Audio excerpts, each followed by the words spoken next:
How's it going, everyone? Nick Templin here with Templin Scouting, and today I'm going to be talking about my picks for the 2021 NHL playoffs. I try this every year, and I never have a lot of success. There's always some upset that really takes me out, but I'm feeling really good about my bracket this year. I feel like I got a good shot, but I go into every year feeling that way. So hopefully this year's a little different. So we're going to start by talking about the North Division this year. So the North is the division I got to watch the most this season, and so I've been able to watch all of these teams quite a bit. And so starting with our first series here, we've got Toronto versus Montreal. I have Toronto winning in 6 games, and personally, as you know, I'm not a Leafs fan myself, and anyone who isn't a Leafs fan, everyone wants them to lose in the first round because of how funny that would be. We all like laughing at the pain of Leaf fans, but and it would be a dream scenario if Montreal could pull out this win, but I just don't see that being a realistic possibility with some of the injuries they have. I'm not sure that Shea Weber is going to be back for round 1. I could be wrong, but even still, I don't love their chances. They've kind of struggled to shut down the offense on Toronto this season. The only wild card I would say for Toronto going into this series would be goaltending. So will Jack Campbell be the starter? I'm assuming he will be, and if he is, he's not an experienced NHL playoff goalie, so how far can he take them? I think far enough to beat the Canadiens. I think that it'll be a closer series than some people think. I think some people think that Toronto will mop the floor with Montreal. I think that all it takes is Carey Price to steal 1 or 2 games for Montreal to make it a really close series. But overall, I do think that Toronto will end up taking this one on the back of their 40 goal scorer this year, Austin Matthews, and he hasn't really shown up in the past in the playoffs, so there is reason to doubt him, but I think that they've got all the right pieces in place. I liked their addition of Foligno at the deadline, and Simmons is kind of one of those guys they've been missing in playoff runs in the past, so I do think that this is the year that Toronto does finally make it out of the first round. So moving on to Edmonton versus Winnipeg, I have Edmonton winning in 5. Now, some might think this will be a closer series. Winnipeg was very strong for large parts of the season, but down the stretch near the end of the season, they really struggled, and they hadn't been putting up the goals, and they hadn't been keeping them out of their net. Losing to teams they definitely should be beating down the stretch, like losing to Ottawa a number of times. And you look at Edmonton, and they were really strong pretty much the entire season. Hard to catch Toronto with the way that they were playing this year, but Edmonton was really strong in every single game that I saw them play. And obviously having McDavid and Draisaitl on another tear this year, it's going to be tough for Winnipeg and their weaker defense to kind of handle those guys. And Edmonton's finally got solid goaltending this year from Mike Smith, so if he can keep that going through the playoffs, which I think he will, I think he's a good clutch performer. I think that Edmonton will come through here in 5 games and move on to the next round well rested and ready to play Toronto. So going on to that series, I do have Edmonton beating Toronto. I think it'll be a close series, but I do think that Edmonton has the slight edge. I like their defense a little bit more. Obviously, they have the better star power on offense. I do give Toronto the advantage when it comes to depth. I think their depth forwards are a little bit stronger than Edmonton's, but I think with how dominant McDavid and Draisaitl have been, they can totally take over games, and I think we're going to continue to see that into the playoffs. I think that the two of them having missed the playoffs the past couple of years, I think they're going to come in here with extra motivation to be because the one run that McDavid and the Oilers went on, I think in 2017, he was a major contributor to all that, and so he's not going to want to miss out again. So I think he's going to be at the absolute top of his game. Draisaitl will as well. So I definitely think that Edmonton will be the team we see coming out of the North Division. So moving on to the East Division next, we've got the first round between Pittsburgh and the New York Islanders. This was a really tough one for me because personally I really like the Islanders this season, and I never like to count out Barry Trotz in the playoffs because I just think, with his coaching, the defensive style of play that his teams always run, you never know, what you're going to get, because the Islanders could score one goal and still win the game with how they play defensively. But the way that Pittsburgh played down the stretch and the fact that they're so hot coming into the playoffs here is why I decided to give them the edge in 7 games. Crosby in the playoffs, you never want to mess with that. There's a lot of Penguins players with playoff experience, Stanley Cup experience, so don't be too surprised if they're able to use that to just barely get by the Islanders. The one question for Pittsburgh will be their goaltending. Can Tristan Jarry be good enough to get them past the Islanders? I think so. I think that when you look at the Islanders, as much as I love them as a team, they probably don't have one of the more threatening offenses in the league. They're a much more defensive team, and because of that, I don't think they'll be able to take advantage as much of Pittsburgh having kind of a weaker goaltending situation here in the playoffs. So moving on to Washington and Boston, I have Boston winning in 6 games. I'm sure a lot of people have Washington going quite far into the playoffs this year. I do not. I have them out in round 1 to Boston here. We saw very late in the season that Boston was able to put up a very solid fight against Washington with basically none of their top players in the lineup. And they've got Tuukka Rask back and healthy, I think healthy going into the playoffs. We'll have to see, but even still, they've gotten solid goaltending this year from their backups. So obviously, Rask would be a much larger advantage to have him healthy and ready to go. But I do think as a whole, Boston looks really solid to make a real push, and that's why I have them beating Pittsburgh and being the winners of the division this year. So I think that Boston gets the edge over Pittsburgh just because they'll have the solid goaltending. I think they'll have the edge on defense as well. Offensively, it's going to be pretty close.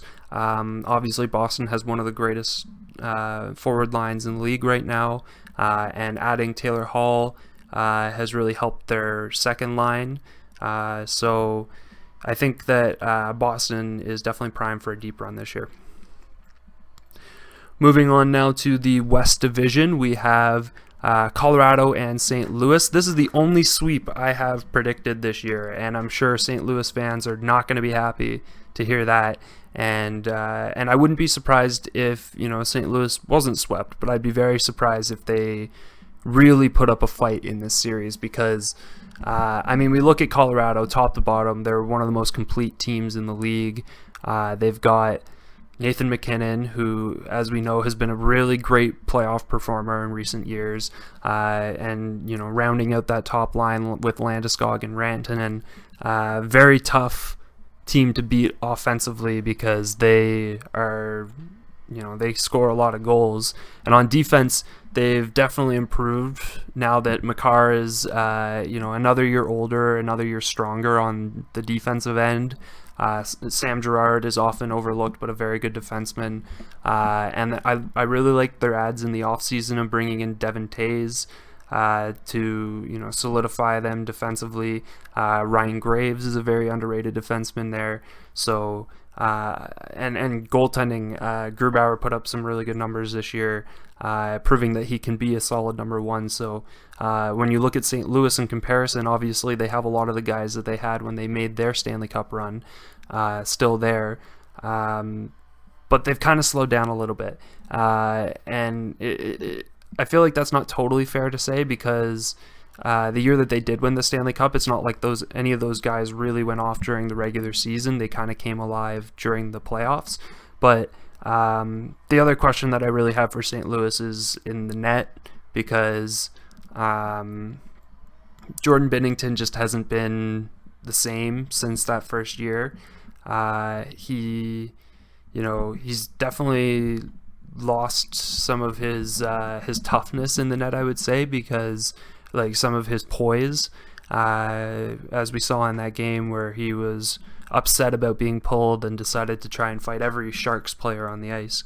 I think that when you have a guy who's easy to break like that, and they've found his breaking point now in the league, I don't know if he can really get back to where he was when he was so calm and confident. I think he's kind of lost some of that. So for me, all the signs point to Colorado, and I'd be very shocked. Well, not too shocked, but I should say I wouldn't be surprised if Colorado wins it in 4. So on to Vegas and Minnesota. Now, Minnesota was a nice surprise this year, I will admit, because I thought going into this year, outside of Kaprizov coming in, they really didn't have too much going for them. Obviously, they still got a pretty stacked defensive core, but offensively, I just didn't like what they had. But as it turns out, Kaprizov was really the one driving factor that they really needed offensively. So it was nice to see them have so much success in the regular season and make the playoffs. Now, with that being said, they're going to hit a wall here, because the Vegas Golden Knights, in my opinion, are the best roster in the NHL this year. I mean, they've got players like Mark Stone, who can contribute offensively, defensively, physically, just an all-around great performer on offense. Pacioretty's been really good for them this season. I love their defensive core.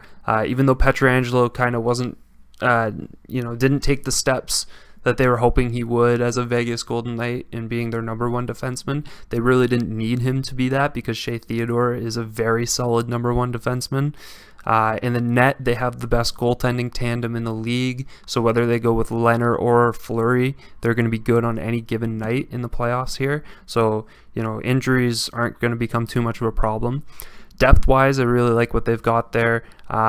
Personally, I'm not a big fan of having a slot just for a fighter in your lineup like Ryan Reeves and kind of what Keegan Colasar have been doing, but Reeves has been a good contributor in the playoffs in the past, and Colasar has shown that he has some offensive skills as well. So I think using those guys on any night will actually be nice for the playoffs.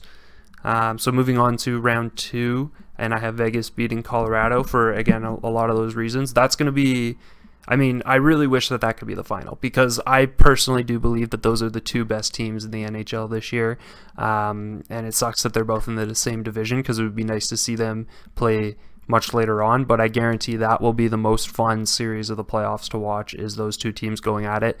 I wouldn't be surprised if it goes to 7 games, triple overtime, something like that to decide it. But I do have Vegas with the slight edge. I just think that overall their roster is just a little bit more solid. Colorado has the better top-end players, but I think Vegas has the depth.